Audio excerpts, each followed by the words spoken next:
Hello बच्चों, तो चलिए इस प्रश्न को पढ़ते हैं।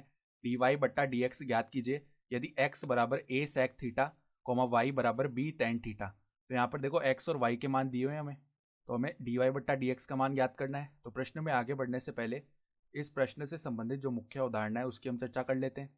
तो देखो मुख्य अवधारणा क्या हो जाएगी, जो sec x का अवकलन है x के सापेक्ष, वो क्या होता है sec x गुणा में tan x।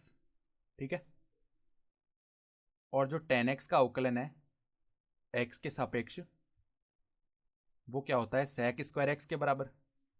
ठीक है, तो यहाँ पर देखो सबसे पहले x का मान क्या दिया हुआ है हमें, x बराबर दिया हुआ है a sec थीटा के। ठीक है, तो क्या करते हैं हम दोनों ओर हम थीटा के सापेक्ष अवकलन कर लेते हैं। ठीक है, तो देखो दोनों पक्षों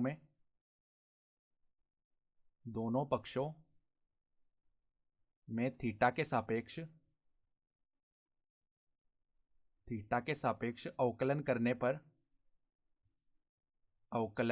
पर देखो बाएं पक्ष में x लिखा हुआ है, तो इसका थीटा के सापेक्ष अवकलन क्या हो जाएगा, डी एक्स बट्टा में डी थीटा बराबर में यहाँ पर a sec थीटा लिखा हुआ है, तो a जो है वो तो अचर पद है, तो ये तो अवकलन के बाहर हो जाएगा। और sec थीटा का अवकलन थीटा के सापेक्ष क्या हो जाएगा, sec थीटा गुणा tan थीटा। ठीक है, तो इसको बोल देते हैं हम समीकरण 1। अब देखो y का मान किसके बराबर दिया हुआ है, b tan थीटा के बराबर, तो y बराबर है b tan थीटा के। तो अब देखो दोनों पक्षों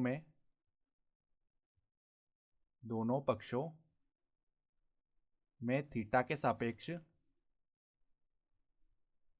अवकलन करने पर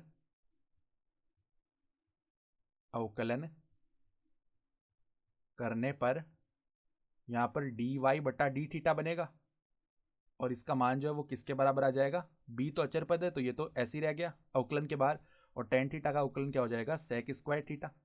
इसको बोल देते हैं हम समीकरण 2। तो अब हम क्या करते हैं, समीकरण 2 बट्टा में समीकरण 1 ये कर लेते हैं, समीकरण 2 भाग समीकरण 1। तो यहाँ पर देखो बायां पक्ष बट्टा बायां पक्ष होगा, तो डी वाई बट्टा डी थीटा बट्टा में आएगा डी एक्स बट्टा डी थीटा, तो इसका मान तो डी वाई बट्टा डी एक्स के बराबर आ जाएगा। और यहाँ पर क्या बचेगा, बी sec स्क्वायर थीटा, तो इसको ऐसे लिख लिया sec थीटा गुणा sec theta, sec square theta को ऐसे लिख सकते हैं। और बट्टा में देखो यहाँ पर क्या बना, a sec theta tan theta, तो a sec theta tan theta. देखो sec थीटा से एक sec थीटा भाग हो जाएगा, तो b बट्टा a, देखो sec थीटा को हम कैसे लिख सकते हैं, 1 बट्टा cos थीटा, और बट्टा में tan थीटा को हम कैसे लिख सकते हैं, sin थीटा बट्टा में cos थीटा। ठीक है, तो cos थीटा से cos थीटा भाग हो जाएगा, और जो sin थीटा है वो यहाँ पर 1 बट्टा sin थीटा बन जाएगा। ठीक है, तो हम क्या लिख सकते हैं, b बट्टा a, और यहाँ पर 1 बट्टा sin थीटा ये बच जाएगा।